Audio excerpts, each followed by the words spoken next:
Perselingkuhan itu katanya bisa juga faktor keturunan.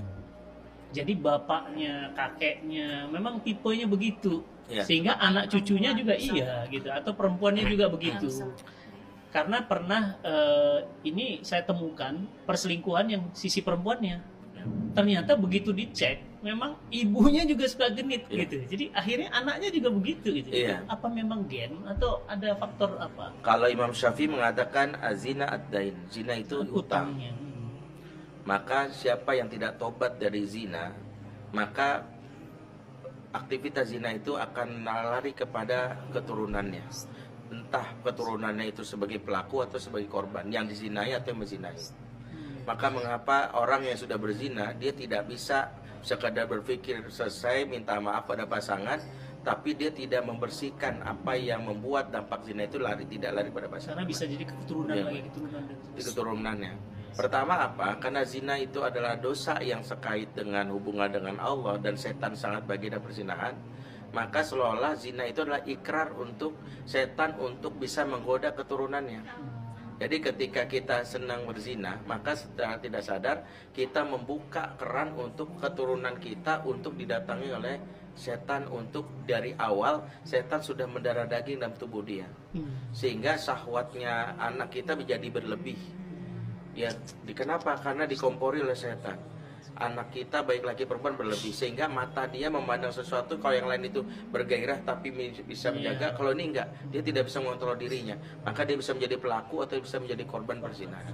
Itu yang pertama, penjelasan para ulama.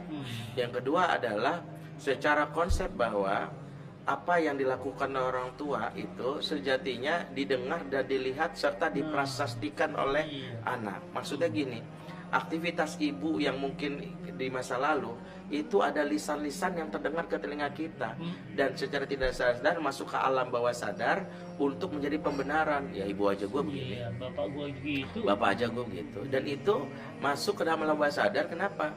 Di antaranya adalah ketika kita tidak bertobat dari masa lalu, sehingga ada orang-orang yang membuka itu.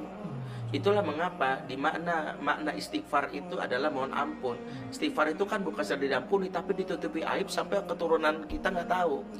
Beratnya adalah kalau keturunan kita tahu, itu masuk dalam alam bawah sadar untuk pembenaran. Ya, bapakku juga pernah kok. Dan itu pernah saya konfirmasi sama pelaku zina, dan yang dalam hal ini dia banyak perempuan lakukan. Kenapa? Ternyata dia mendapatkan informasi bapaknya itu, maaf ya, kawin di mana-mana, bahkan bukan kawin sama cewek di mana-mana. Dan itu bapaknya itu meninggal, dan itu beritanya sampai ke dia, walaupun itu tidak dikonfirmasi dengan bilang bapak kamu kan sama kayak kamu, ternyata itu jadi pembenaran. Makanya kalau ada yang bilang bahwa dari perzinahan itu masuk, itu adalah pertama karena pelaku zina di masa lalu tidak istighfar, sehingga dia tidak ditutupi aibnya. Karena diantara mana istighfar, ghafaro itu adalah Allah ampuni dan Allah tutup sehingga tidak sampai kepada orang lain. Kalau dia nggak istighfar dengan benar, maka dibuka aibnya sampai ke keturunannya. Masuklah keturunannya untuk akhirnya merasa pembenaran. Oh, ternyata biasa aja kok. Sama seperti gini, orang bercerai, bapak ibu gue cerai biasa gitu. Jadi itu di copy paste. Ya, bapak ibu gue nikah berkali-kali, kenapa gue juga bisa? Itu turun temurun. Makanya kita tidak bisa mendarai dosa, karena mungkin kita punya pembandelan. Tapi jangan wariskan dosa itu ke anak dengan cara istighfar dengan sungguh-sungguh, supaya ditutupi aibnya sehingga keturunan kita tidak mengenal hal yang buruk dari kita, yang baik-baiknya saja. Allah.